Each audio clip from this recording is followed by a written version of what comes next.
YouTube homies, I am currently recording this tier list on stream, which I do stream every day, by the way, just saying. I rank my tier list based on how they perform against Swift. I do include add-ons, even their strongest add-ons, and I rank them also on their map dependency. Those are the three things I think are most important when it comes to ranking a killer.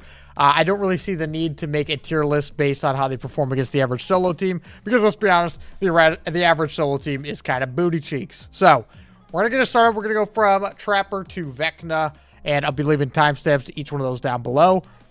For the start, we're going to put Trapper in the D tier. The Trapper is a killer who has been weak pretty much since he released. He has a ton of counterplay. He's not going to be the worst killer in this list, thankfully, so some of you guys can sleep at night. He has a ton of counterplay, especially against Swift. They can call it exactly where he is, pop his traps, even hold them open for teammates to just run through. Really, really difficult to get super solid value from Trapper. However, if you can get somebody to the basement with something like Agitation Iron Grasp on a smaller map, he can still get his confirmed kills, and there's really not much the survivors can do about it. Basement for Trapper is extremely strong, especially if it's in the shack. So he doesn't have nothing going for him, but against a coordinated team who's really paying attention to what killer you're playing and watching where you place your traps, you might as well have no power. Next up in the tier list is Wraith. He's going to be going in the B tier. Wraith is kind of a jack of all trades killer, but he's not really great at anything besides his stealth. His stealth is good, but his add-ons do a lot to make up for that, and he is one of the least map-dependent killers in the game. The only reason he's not higher on this list is because he doesn't have a chase power that super allows him to get downs really quickly, which is important for killers, but he's not super map dependent. He has very simple and very strong, easy to use add-ons like Shadow Dance, Windstorm, even the all-seeing stuff can come in handy depending on what build you want to run.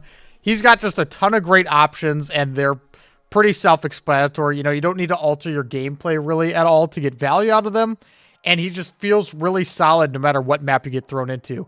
Now, he's not going to feel as strong as some of the A tier and S tier killers, but he'll definitely be able to compete with any of the B tier killers, and I think that's what's important. Next up, we got the Hillbilly. This fella has gone through his fair share of bumps and bruises since he was released, but right now he's in an amazing spot.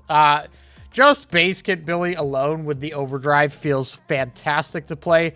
The only reason you cannot put Billy in the S tier is because he can be severely map dependent. There's a ton of maps he can deal with, and you could still, a strong Billy will be able to make him work, but still there's problems like maps like Larry's and Hawkins, which can really rob you of your mobility factor of your power, which is one of the things that makes him so strong to begin with. Now, his chase power is excellent with the Saw 2 once you practice it. Curves and everything like that are insanely strong. There's a lot of situations where survivors just cannot win if the Billy's really, really good with his Saw. So he's definitely a very, very strong killer, but he has maps where you can't perform anywhere near his maximum potential. So for that reason, he's going to be sitting in the A tier. Nurse, who will not be in her own tier anymore, is in the S tier, though. She will be at the top of the S tier for this video. I really don't have to tell you guys. I mean, she completely is cheating. She ignores all the rules of DBD. You can't loop it. The only thing you can do is hope to buy time and that the nurse doesn't figure out exactly what you're going to be trying to do around like a rock or something.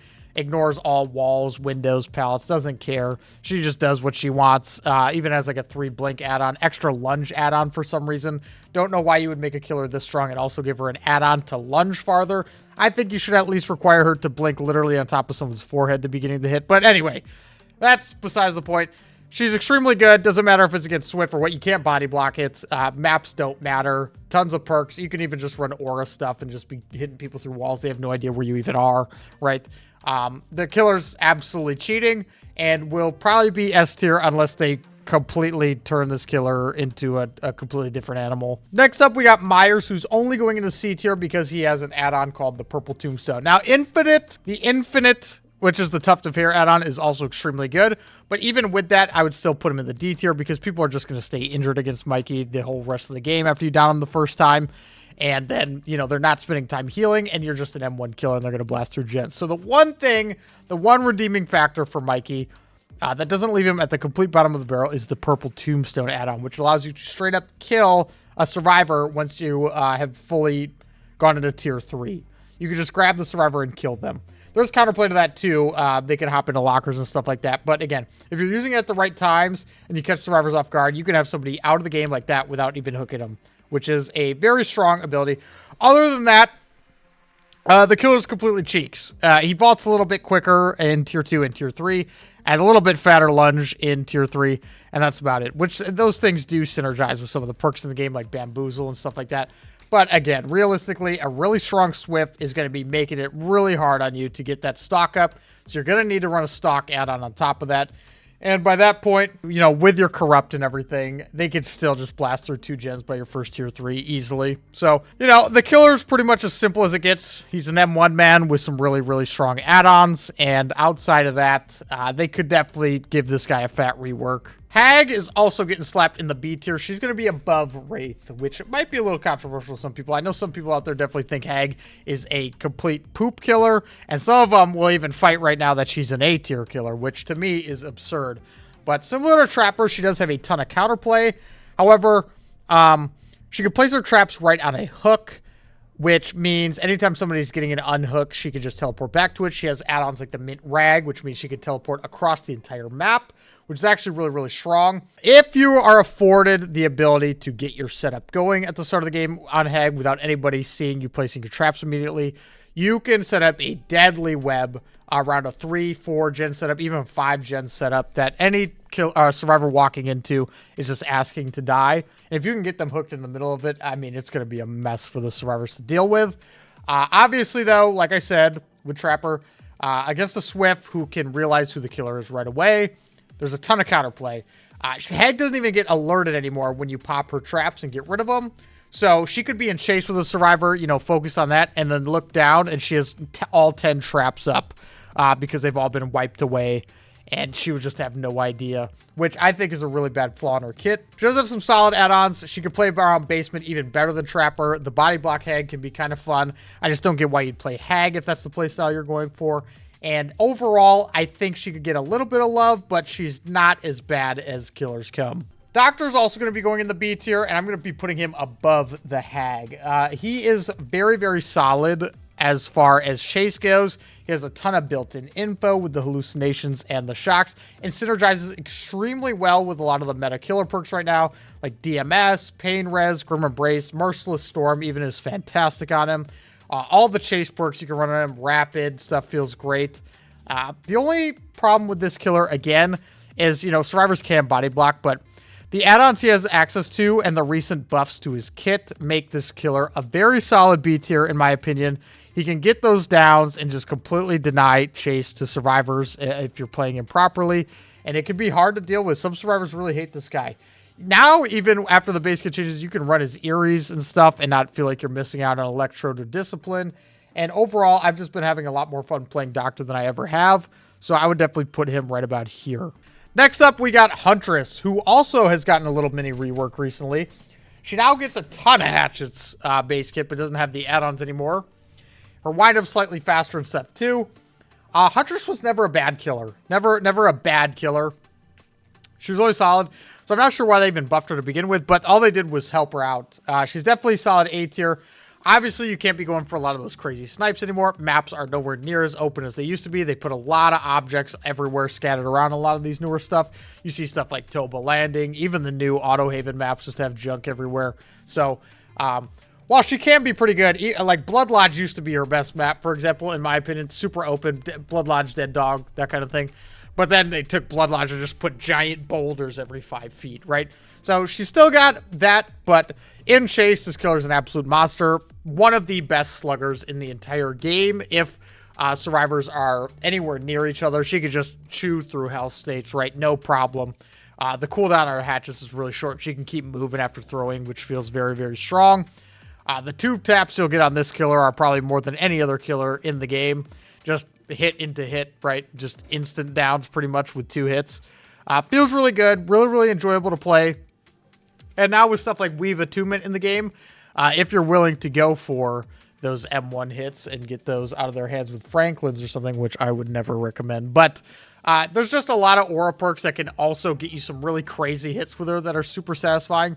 And the fact that you can be chewing through hell states cross map is no joke. You know, that's stuff that even just the only killer in the game who could really do that besides her is Artist. And we know how I feel about Artist. So yeah, Huntress is really, really solid, and really, really solid add-ons as well. Next up, we got Bubba. I'm going to be putting right here between Doctor and Hag for now. Bubba, again, just like the last couple killers we were talking about, just got some recent quality of life changes. A little bit of chili base kit, a little bit of the engravings base kit so he can go faster and farther in his chainsaw. And honestly, I was playing against him the other day. It caught me off guard quite a bit. I'm not used to Bubba being able to move that fast, and he was flying. So, again, he still has the problem where there are so many palette-dense maps and windows with strong maps with strong windows, like Larry's and stuff like that, you know, his power does suffer, don't get me wrong, but he can chew through pallets as good or better than almost every killer in the entire game. He can even deal with maps like the Meat Plant, which is notoriously a horrible map for killer. In general, it's a horrible map for killer. And again, he's still pretty fucking good at camping, even with the new anti-camp stuff. He can sit near a hook, and nobody's getting that save. You got to sit a little bit farther than you used to. You can't just straight up face camp, but he is fantastic at it. And yeah, again, if survivors mess up with stuff like the eerie flesh, you could just chain down after down, and it can be really, really fun. Obviously, against the coordinated Swift, probably not ever going to happen, but still, just a little fun thing you can do with Bubba. And I think Bubba right now is probably in the best spot he's ever been. And I think I'm pretty happy with this placement. Redward, I'm going to put in the D tier as well. I'm actually going to put him right above our friend the Trapper. Only because while I was saying with Trapper, you have no power pretty much against a coordinated Swift.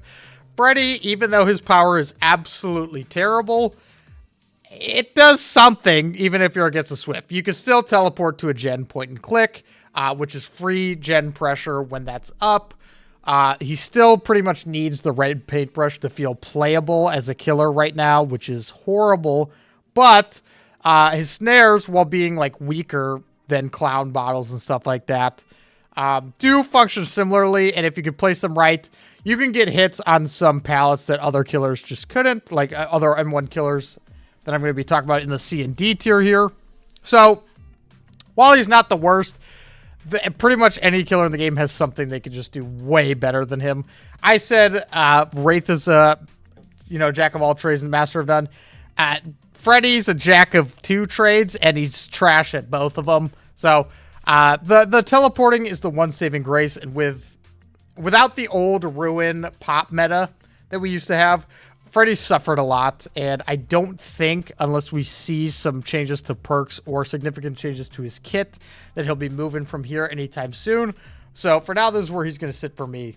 You're tripping, Triple. I guess the Swift pallet Freddy, bro? Get out of here, man. Next up is the Pig, and her stealth is not bad. Amanda's Letter is an add-on that feels great if you get an indoor map. That perma wall hacks all around you with the stealth combined feels great.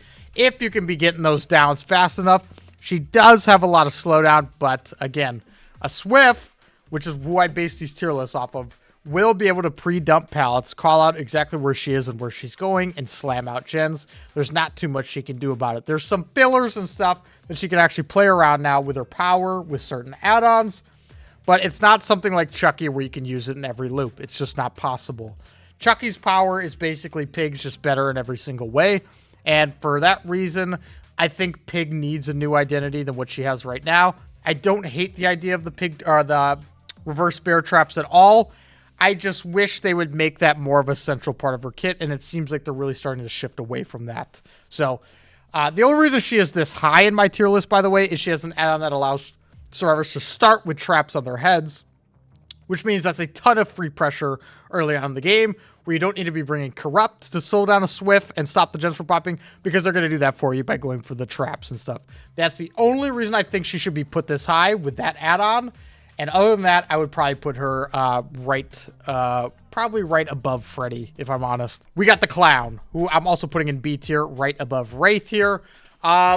Also another killer who has been getting some nice little quality of life changes recently. He gets more bottles base kit now, which allows him to run more add-ons like the extra hindered or the extra haste for his yellow bottles, which feels disgusting. Let me tell you, if you're running that hindered add-on and 1 haste add-on, survivors are not able to make 1 loop around a pallet. You're just smacking them. It's crazy. It's actually really, really fun to use too, which is weird because it's so simple. You don't have to think at all to really, there's no mechanics involved with Clown really. You just yeet bottles and hit them.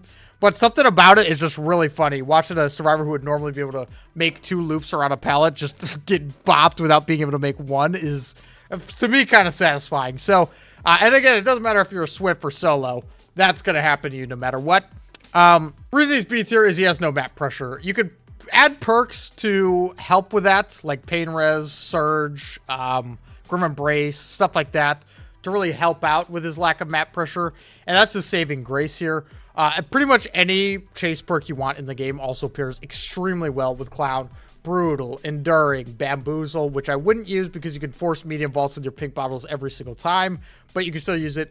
Coup, Dissolution, which is my personal favorite save. Any chase perk you want to run on Clown will make you an absolute monster in chase, just with the weakness of being able to, or of not being able to pressure the map quite as well. So again, you could get it really fast down, hopefully in an area with a good chunk of gens, and maybe play around it. You can even cancel unhooks with his pink bottles, something to keep in mind, which is not a weak ability at all. Still has an add-on called Pinky Finger, which now only allows you to carry 1 bottle, so thankfully it's not busted anymore, but still really, really good at camping with it. So he's in the B tier for me. Spirit up next is going in... I would love to put her in the S tier right now, because Strider is going to be getting a buff. But this patch, Iron Will just got mega buffed, which means it's going to be a lot harder for Spirit players to be able to hear people. Now, there's also a footstep glitch in the game right now, which makes it so you can't hear Survivor's footsteps sometimes. And Spirit's off a couple of nerfs. So for that reason, she's going to be the queen of A tier for this list that I have right here. Really bad patch for her, but she's about to bounce back very, very shortly after this. So if you're watching this after Strider gets buffed, you can put her back in the S tier. She has the solid map pressure, really good chase power, but it is nerfed right now, and she'll get back to her former glory soon. Mother-Daughter Ring is still one of the dumbest add-ons in the game. She just moves way too fast. So you can still run Dried Cherry Blossom, but with that being your second add-on with so many better options like the Green Recharge, that's why I'm going to leave her in the A tier for right now.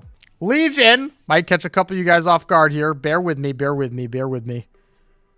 B tier above Hag. Now, while you're never going to get a 5th hit on Legion against a coordinated Swift unless you're on a really small map, right? It's never going to happen. One thing that you have to keep in mind with Legion is the fact that a killer who can have everybody injured in the game at will whenever they want to, there's nothing weak about that at all. That means you can proxy camp hardcore. Nobody can go for the save. You're just going to be getting multiple downs. They have to be healing, which is a massive waste of time against this killer. Your only problem is going to be making sure you get that first down. And you can force dead zones pretty quickly when people are playing injured. People like to eat those pallets and play safe. They don't like to go down right away. Once you get that first down, though, the killer's got so many tools at his disposal to make sure that people can't be hook diving. If they do reset and they're running at the hook, you pop that Frenzy. That's 2 free stacks on Frenzy immediately off the unhook, and you can keep running around and trying to get the rest of them. Maybe look for that 5th hit. So, got really solid add-ons. Eerie Button is insane. Combine that with Julie's mixtape. You can just run through pallets and Frenzy, pop your Frenzy again if you get stunned, and vault the pallet, break it immediately. And that's a very, very strong combo. My personal favorite to use, which I used on the World Record Legion win streak, was Never Sleep Pills and Mural Sketch. It just felt great, and it was DC fuel. So if you guys haven't checked that video out already, make sure you do that, by the way. But yeah, I think Legion's a solid B tier killer, even though they get a lot of hate. So that's where he's going to be for me. Next up is Plague, going in the A tier. She's going to be very high A tier, especially this patch. There were just a lot of massive reworks to perks for survivors to be able to heal and be healed a lot faster off their hooks and stuff like that. Plague does not care. You know, you're broken. You're not going to be healing. She says, fuck that perk. Same thing with the new Lara Croft perk Finesse, which allows survivors to vault 20% faster while healthy. Plague said, I don't want you healthy, so you're going to be injured, right? That's pretty much as simple as it gets. You can run her with Blood Echo and stuff and deny exhaustion perks.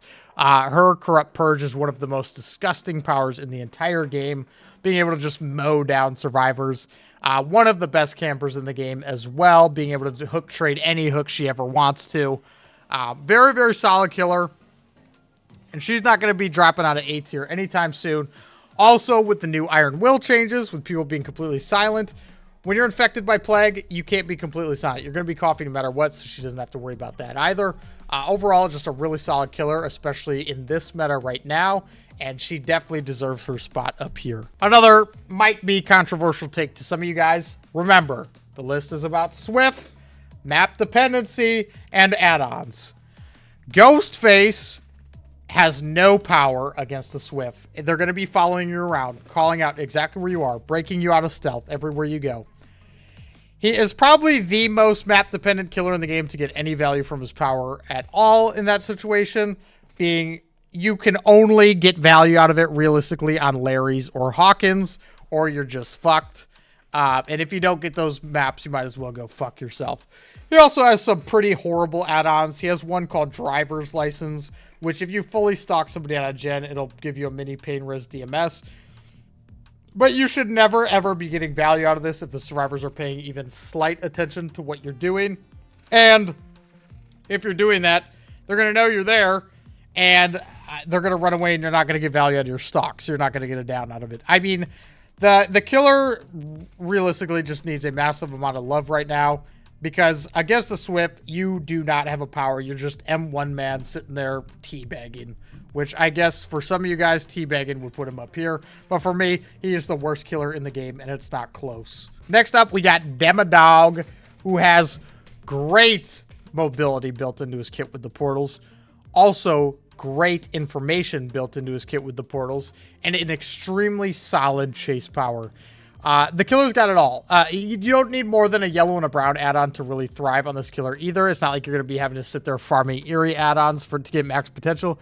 You want those glasses, and you want the black heart, and he feels absolutely phenomenal. He can get a lot of crazy hits that you wouldn't expect on a lot of tiles. I think he can still slide on some objects that they removed from Blight. Blight's ability, I think you could still do it. You can get hits around little corners and stuff. It's pretty crazy stuff you can do. Shreds through pallets like a monster. And overall, if you're playing demo, you'll know that there's really not a map that feels trash for him, because you could just adapt your playstyle with the portals or the shred, depending on what the game gives you, and be pretty well off no matter what is thrown at you. Next up, we got Oni, who's going to be sitting right here for now. Oni's fantastic. Yeah, he needs one hit to get that power rolling. And once you do get that power rolling, there are so many perk combinations that can just allow you to steamroll a game. It's insane. Even Monitor Infectious by itself can turn a losing game into something that's instantly won in the course of like 45 seconds. His power, it's insane. The stuff you can do with it. Really, really strong. You can like 180 flick with him as well to be able to get crazy corners around, or hits around corners. And the only problem then again is getting that first hit. But if you're to play Oni, you do have to be a pretty solid M1 killer. You have to know what you're doing. You have to know some mind games. You have to know proper ways to push people to finally get that hit before they just dump 50 pallets and you lose. But there's not many maps where they're allowed to do that without giving you a single M1. A lot of other killers in this list need to get a down to get their pressure really rolling.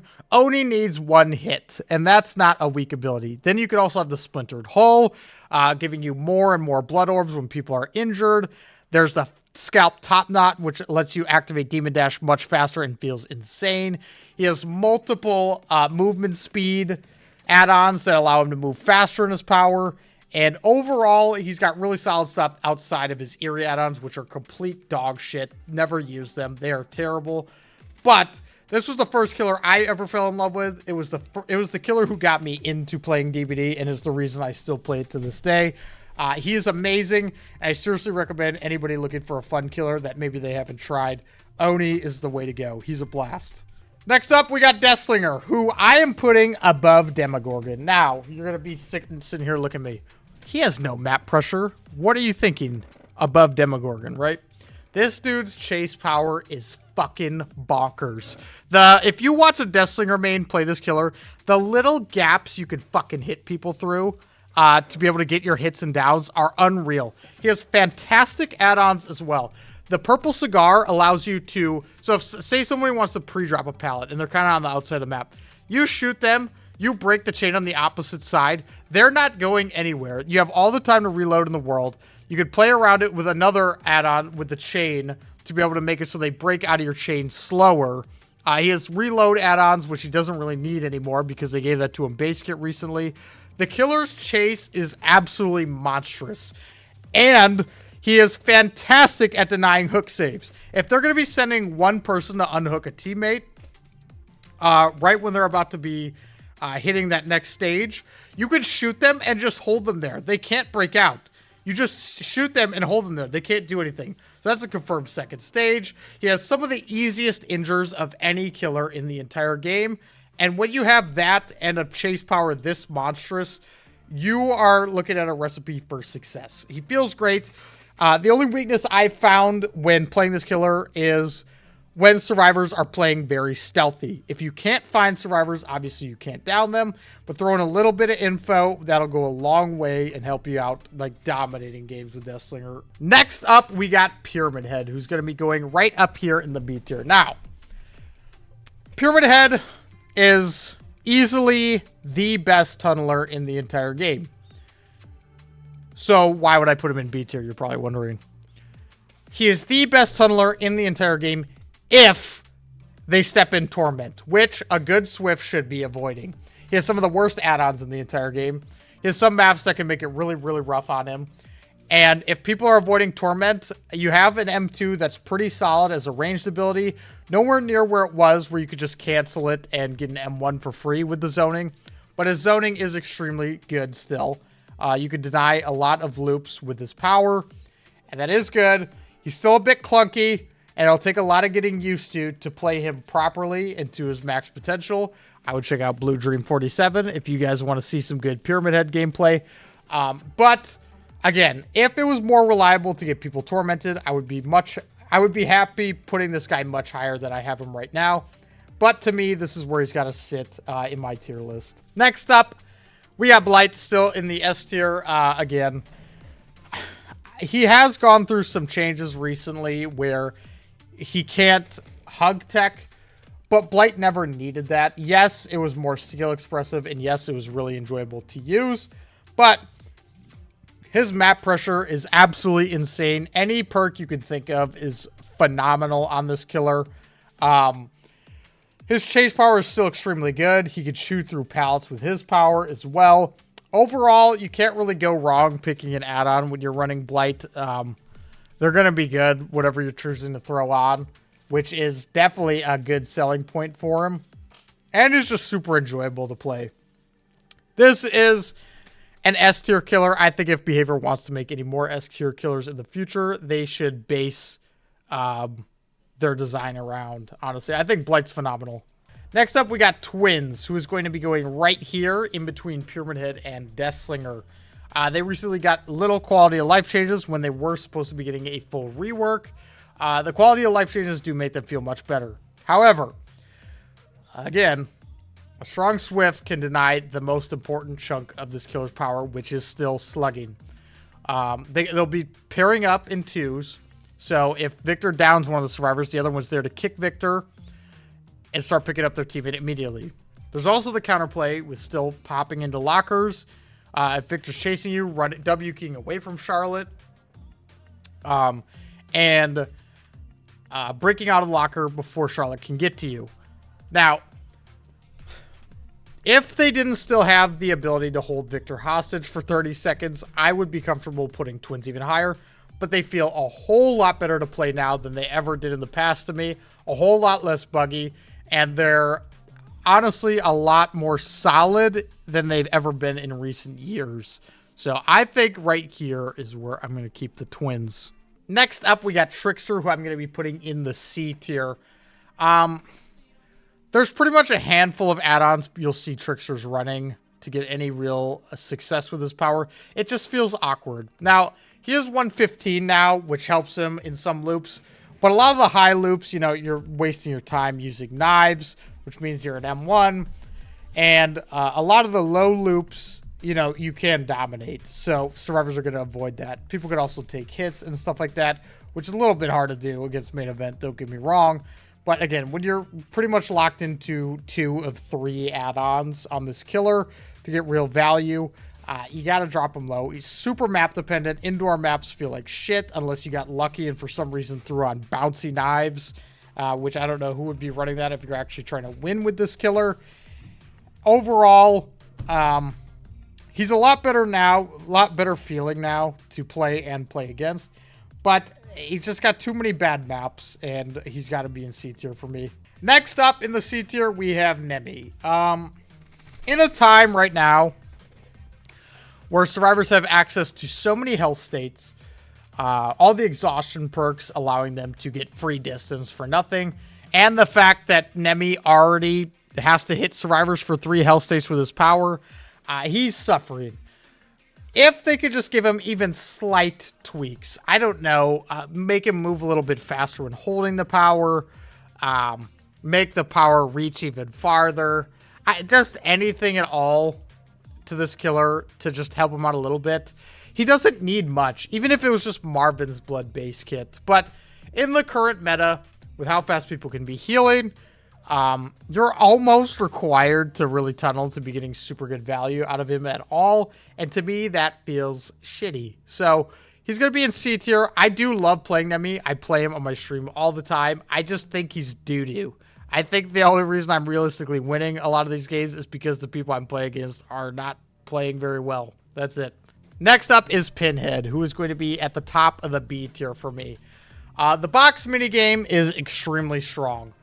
Pairing the box with some info add-ons so you could keep an eye on where the box is going to be at, and having stuff like DMS, Sloppy, Face of Darkness can make doing gens an absolute nightmare against Pinhead. You just do have to learn how to keep an eye on the box. And my major problem with Pinhead is how finicky his power can be, his chase power. It can break on air. It can spawn 2 chains in the same spot, which will just break on the same wall immediately. So you're pretty much required to run Impaling Wire on him.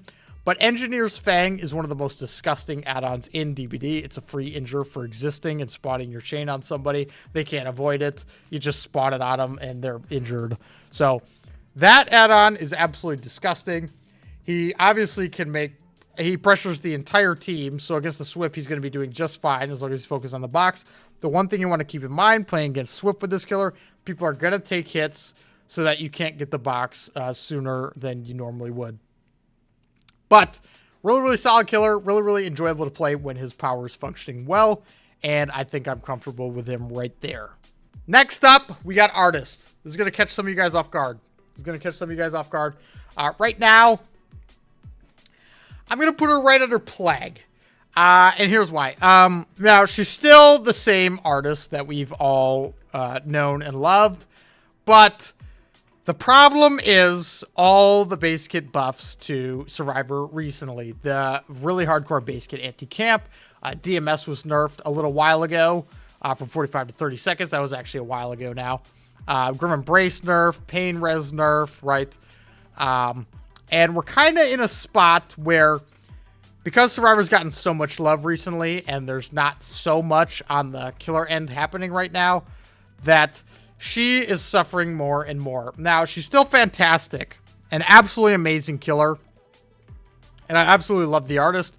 But she's fighting a losing battle because she has a set minimum chase time. There's no, unless the Survivor severely fucks up. And without severed hands, people taking hits and stuff against your power, grabbing the birds while you place them to deny you using it on a Survivor and chase, you know, taking hits that way. There is counterplay to the Artist in a Swift on comms and stuff like that. And with all the nerfs to the slowdown and stuff recently on top of it, she's suffered a bit. The killer's still extremely good.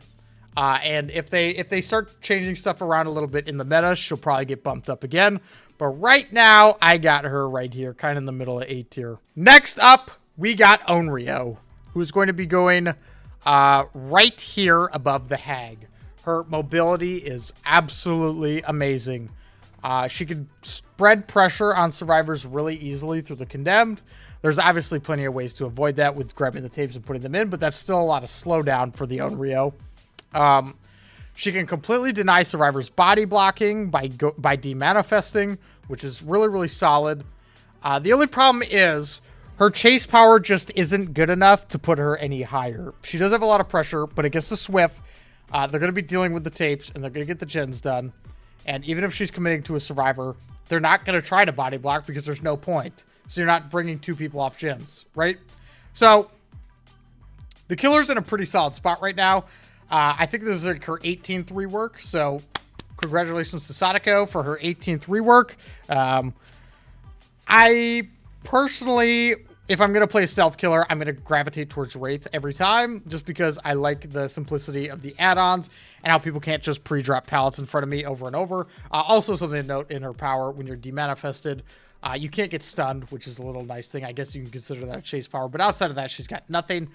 And to me, that feels pretty bad when you can't just confirm a down because you have no tool to help you in chase at all. So B tier right there for me, and I'm more than happy with that. Next up in the tier list, we got Dredge, who sadly I'm putting right here in the C tier. Now, again, similar to what I was just talking about with the artist, there's been a lot of changes recently that have really hurt the Dredge. A lot of these maps are just terrible for him. I used to think Dredge was easily like a B tier killer, at least in my opinion. I played him on Toba Landing, and watching this baby fucking Meg pre-drop pallet after pallet and run in a line where I had nothing that I could do at any point felt so terrible that I realized how bad this killer actually is. Outside of just how weak his chase power is in the majority of situations, not only is it a 50-50, but if you lose the 50-50, you're fucked. You gotta wait 15 seconds to use your power again, and then the survivors are sitting there giggling at you. Lockers don't spawn anywhere near where they should be. You could have dead zones of an entire half a map for lockers with this killer, which feels awful. I think behavior needs to add killer-specific items, like more lockers when the Dredge is in the game. The same way like a pig trap spawns, spawn a locker there when it's Dredge, right?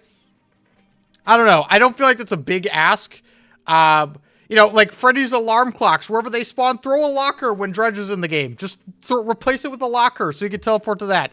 That would help him so much and actually make the killer feel significantly better. And I think I could put him B tier or even low A, because Nightfall is an extremely strong ability.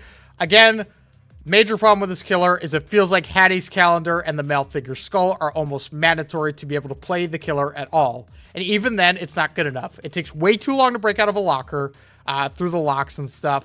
Malfigure Skull still takes a while to build up your power unless you have a bunch of people injured. And I love this killer. I think his design's so cool that he's just fucking shit right now. He's terrible. He's awful. Next up, we got Wesker. Put your dick away, Wesker. We got him in the A tier, right under Artist. Really solid mobility. Solid built-in slowdown with people having to spray themselves. Really solid chase power. Best terror radius in the entire game, right? What's that to like? Well, you know, he's still got the pre-drop problem, where survivors can yab a pallet, and they're not going to be getting any value out of your power. He has a really fat cooldown on his power, which I think is justified, but even Nurse's power takes half the time to recharge and is twice as strong, right? So there we could do a little tweaking with Nurse. I don't think that's a Wesker problem. Again, you can use his power in a lot of situations, but there's a lot of tiles that you would think you can get good hits out of his power on, and if the server's playing well, there's just no way. There's just no way. People can't take hits and stuff like that. Really, really good at tunneling still, because if somebody's going to be going for a unhook, you could slam the unhooker into the person who just got off the hook, deny off the record or dead hard completely, which is really, really solid. Overall, the killer's really fun. I can't justify putting him any higher than this because these killers just do so much. They're so powerful that even though he's really, really solid, he's just not quite at that level. So I'm going to throw him in the A tier right there. Next up, we got the Knight, who just recently got reworked. I'm going to be putting him under the Demogorgon. The Knight can cycle through his guards now at will, choosing whichever one he wants to use in each situation, which is fantastic. He can't just plop down a guard at a pallet now, which I thought was the most boring. The only real super boring part about his kit is just plopping a guard down on a pallet. I thought that was a terrible design. I think this current Knight is the best version for sure. Feels really, really enjoyable to play when you're not having to sit there waiting for the guard you want to come up. You can just choose it. And his chase is pretty simple. He also is great at splitting pressure by throwing guards at people doing gens while chasing another survivor. And it doesn't require really any mechanical skill at all, which is means it has a low skill floor. Anybody can kind of pick him up and do pretty well on him. Synergizes, again, very well with a lot of the meta perks. DMS is fantastic on this killer. I love running Discordance and Mindbreaker as well, because then you can see when two people are on a gen, spawn a guard over there while you're chasing another survivor, and the gen's blocked with DMS. Stuff like that. You're just pressuring 4 people at once in the snap of a finger, and it's awesome. So put him right there. Solid B tier killer, in my opinion. Also, in the B tier, right after Doctor, I'm putting Skull Merchant, who a lot of people refer to as the Dull Merchant. She just plops down circles, you get injured, right? Again, she's got a lot in her kit. A lot. She's got stealth. She's got chase power with being able to injure people and hinder them as well. She's got that mobility and tracking if people have a claw trap on them. She's got a lot in the kit, but it is also avoidable. When the drone's sweeping, you know, the survivors can crouch and stuff like that. People can be yamming out gens against her still. And obviously, 3-gen Skull Merchant doesn't exist anymore. There's limited damages on gens now. And at that point, you know, the Skull Merchant, if they are still choosing to play that way for whatever reason, can't defend the gens anymore once you hit that limit. I still think this killer's probably the least interesting in the game right now, to me, to play and play against. Personally, that's my personal opinion. Has a couple add-ons that can really improve the gameplay by breaking stuff faster or hindering people even more, so they just can't even loop anything. So, you know, she's got options, not really any bad maps, and overall just a pretty good killer. Next up, we got the Singularity, who's going in the A tier right under Oni. He just got reworked this last patch too. Killer feels phenomenal. Being able to put people in Mend with the new Soma family photo with a slipstream means no worrying about off the record or dead hard if you're trying to tunnel somebody and get them out of the game. The pods feel amazing to use now. I'm not getting blocked by a single leaf anymore that I've seen anyway. I've been having a ton of fun with this killer, and all the quality of life stuff to him recently has made it so I don't hop in this killer and feel like I have to just be like super pixel perfect with every decision I make, which to me makes him a lot more enjoyable. Maybe some people like that. I didn't personally. And I think the direction they're going in with a lot of these killers now is awesome. Next up, we got Alien, who has, again, he's got fantastic mobility. He's got a great chase power, making survivors second guess every move they ever make. He's got an insane purple add-on, which makes him vault super quick while in runner mode. I mean, he's got everything you could really want outside of like some absurd long range ability, but it's very, very good. Again, synergizing well with all the meta perks. The emergency helmet is a little bit mandatory if you want to really, really play this killer. So the flamethrowers don't break you out of your power immediately. But outside of that, he is super good. You can't take hits against an alien either. He can just hit right past you. Really, really, really solid. And he still does have that drag tech, which makes his chase even better than it already is. Okay, next up we got the Chuck. Don't fuck with the Chuck. I could argue putting him even here. Maybe that's what we're going to do for this tier list. Chucky now can't scamper under pallets like he could on release, but his power is on a 10-second cooldown. That means that you can kind of send his power, get a hit, miss even twice, and by the third time, that's only been 30 seconds in a chase. You have 3 attempts within 30 seconds to hit your power and get somebody down once they're injured. That's crazy, bro. That's crazy. He feels really, really good right now. Outside, I still think they could add his flicks back into the game, personally. I know some people fight me on that, but either way, Chucky still feels great to play right now. I love his voice lines. He's got a lot of add-on combos you can run now. Because the cooldown of his power is so short, you're not required to bring the drill or anything anymore. And he's just overall really solid. Again, you can't really take hits against Chucky. He'll just glide right past you. So, really, really solid killer. Next up, we got Unknown, who, for me, it was a toss-up if I wanted to throw him in near the top of B or bottom of A. I settled on bottom of A simply because, again, you can't take hits against Unknown. His mobility, if you're using his hallucinations properly, is disgusting. That instant teleportation is crazy. You can even use it in chase, which I wouldn't really recommend most of the time, but it is very, very good. Going for an unhook against Unknown is just ensuring two people get weakness on them. He's got some really fun add-on combinations, really, really solid stuff there. And no maps that I've played on with Unknown feel terrible for him. And that's good. Even though there's still counterplay plenty with his power, his zoning's fantastic. Even just when survivors hear that sound, they start to second guess what they're doing. You can get lots of little freaky hits. There's still a problem with kind of funky hitboxes on some objects, which make his power a little bit wacky to use. But overall, I think this killer is really solid. Really, really good chase power, and his mobility is cracked. And for me, I'm going to be putting our newest killer in the game, Vecna, right here in the A tier. He has long cooldowns on his abilities, but through one cycle of your abilities, you could easily take a healthy survivor down in the time that it's taken you to, or with those 4 abilities, easily. He has great info built into his kit. He has great mobility built into his kit. He has 2 extremely solid chase powers with Mage Hand to deny pallets and the Flight of the Damned, which you can spawn on top of survivors, and it's pretty much unavoidable. They're just getting hit no matter what. This is probably my new favorite killer to play in the game, because each chase you play can be totally unique in the way that you're using his powers, depending on what you have up and what's coming up next in the cycle and stuff like that. I think they knocked it out of the park with this killer. He is extremely versatile. Again, with 4 abilities, you could switch up your playstyle so much around the add-ons and stuff like that as well. There's a few standout options, obviously, but one to keep your eye on still that can really change up your playstyle with this killer is the Vorpal Sword. That one's amazing. Makes it so you could break pallets with Mage Hand instead and stuff like that. Very, very cool. But, again, it's not going to matter if they're trying to take hits and stuff. You'll just hit them and move on. Catch up with Fly.